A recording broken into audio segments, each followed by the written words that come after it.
जिनकी हूँ घर आयोरा आंगन तो चीनी बर्तन माजूता चीनी बर्तन माजू हो धाना जिने तू भोजनवा पाकायु चुनरिया धूमिल होई है साड़िया धूमिल होई आई हो।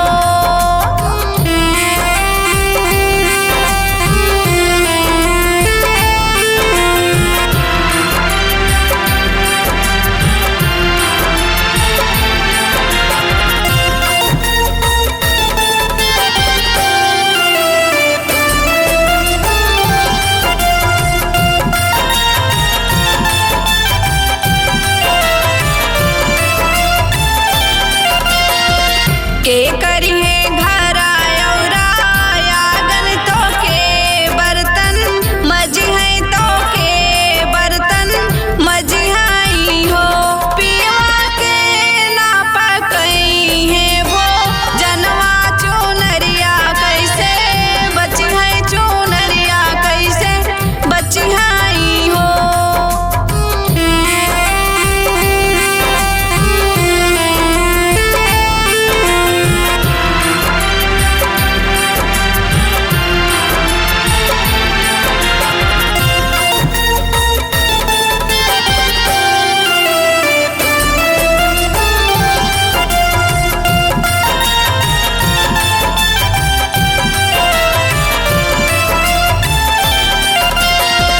माई तो करी है घर आंगन तो बहिनी बर्तन मजी है तो बहिनी बर्तन मजी आई हो धाना भौजी पकई है वो जनवा चुनरिया तोरी बची है चुनरिया तोरी बची आई हो।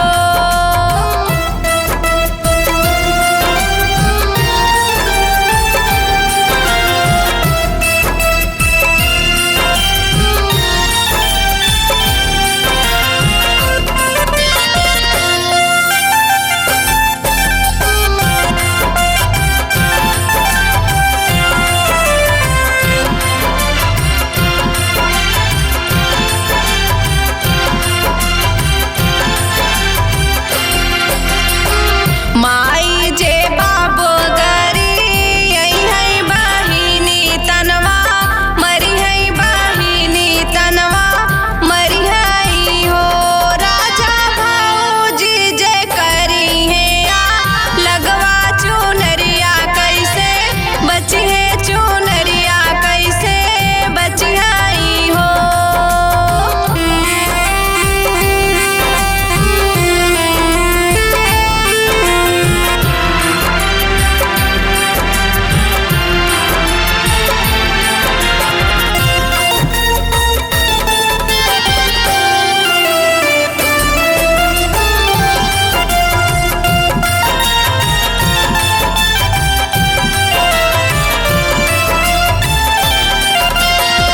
माई के नैहरे पाठौबै बहिन के ससुरे भेजबै बहिनिया ससुरे भेजबै हो धाना भौजी के भेजबै बा गैचा खिचड़िया बा नौबै दुनौ जने खाबै चुनरिया तोहरी बची है चुनरिया तोहरी बची आई हो। इतनी